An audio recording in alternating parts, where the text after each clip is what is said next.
Prétentions salariales. Combien demander? Comment les aborder? Les prétentions salariales sont un sujet sensible qui font se poser de nombreuses questions aux candidats. Nous allons vous donner ici quelques pistes pour pouvoir gérer ce sujet. D'entrée de jeu, les prétentions salariales dépendent de votre environnement. Vous avez des environnements relativement normés. Par exemple, en Occident, où pour un nombre d'années d'expérience donné, pour une fonction donnée, pour un diplôme donné, vous avez une fourchette salariale relativement précise. Vous avez des environnements, à contrario, moins normés, par exemple en Afrique de l'Ouest francophone, où vous aurez, pour un poste de responsable juridique, un candidat qui aura un salaire, par exemple, de 1 million de francs CFA net, pendant que dans une autre entreprise, pour le même poste, on aura plutôt un salaire autour de 600 000, voire de 500 000. Cela ne voulant pas dire que le candidat de 500 000 est moins compétent que celui d'1 million. Donc, dans un environnement peu normé, comment s'en sortir et comment fixer ses prétentions salariales. Bien que l'environnement ne soit pas normé, il existe,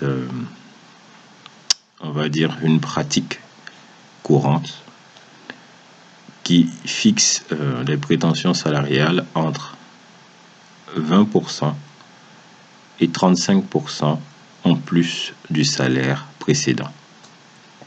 Donc vous pouvez rentrer dans cette fourchette. Donc aujourd'hui vous gagnez 1 million de francs CFA par exemple. Vous allez sur votre prochain poste, vous allez demander entre 20% et 35% de plus. Cela n'amènera pas énormément en général de discussion au niveau du recrutement. En revanche, si vous dépassez les 50% d'augmentation de salaire, vous allez avoir plus de questions et plus de difficultés à faire passer. En tout cas, ce sera un peu moins naturel. Donc ça, c'est le premier élément de réponse. Deuxième élément de réponse, c'est que c'est vous qui faites le job. Donc à la fin de la journée, vos prétentions salariales, c'est ce que vous fixez. Si vous voulez demander moins que ce que vous gagnez aujourd'hui, vous êtes libre. Si vous voulez demander le double, vous êtes également libre. Donc ça, à la fin de la journée, c'est vous qui faites le job. Mais il faut être conscient que vous aurez des normes de marché. Dernier point par rapport aux prétentions salariales.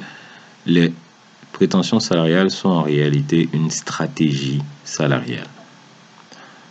Je m'explique. En fonction de l'intérêt que vous avez pour un poste, prenons par exemple le cas où vous êtes aujourd'hui DGA, on vous propose un poste de DG.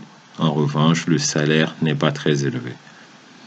Vu que vous voulez rentrer dans la cour des DG, vous pouvez accepter ce job-là, même si le salaire n'est pas élevé. Et ensuite, vous allez, vu que vous serez à la table des DG, vous serez directeur général. Sur votre prochain poste, vous allez rattraper votre écart.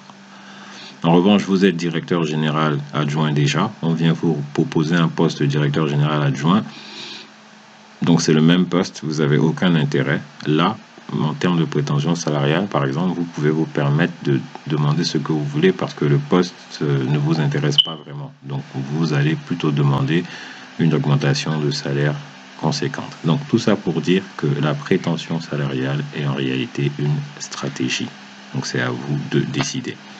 J'avais dit que c'était le dernier point, mais ce n'était pas tout à fait le dernier. Le vrai dernier point, ce sera que la prétention salariale également dépend de votre position. Vous n'avez pas d'emploi, c'est votre premier emploi, ou bien vous êtes dans une situation délicate, vous n'allez pas avoir le même pouvoir de négociation que quelqu'un qui est en poste. Donc, par contre, vous êtes en poste, vous êtes bien à votre poste, ça se passe bien, vous avez des perspectives d'évolution, vous allez négocier vos prétentions salariales, vous n'avez pas besoin de rentrer dans vos petits souliers. Vous avez déjà un job, donc vous dites ce que vous voulez. Et si le recruteur, ça rentre dans son budget, il va avancer avec vous. Si vous êtes très bon également, il va se battre pour avancer avec vous. Si ça ne l'arrange pas, il n'avancera pas avec vous. Merci et bon courage.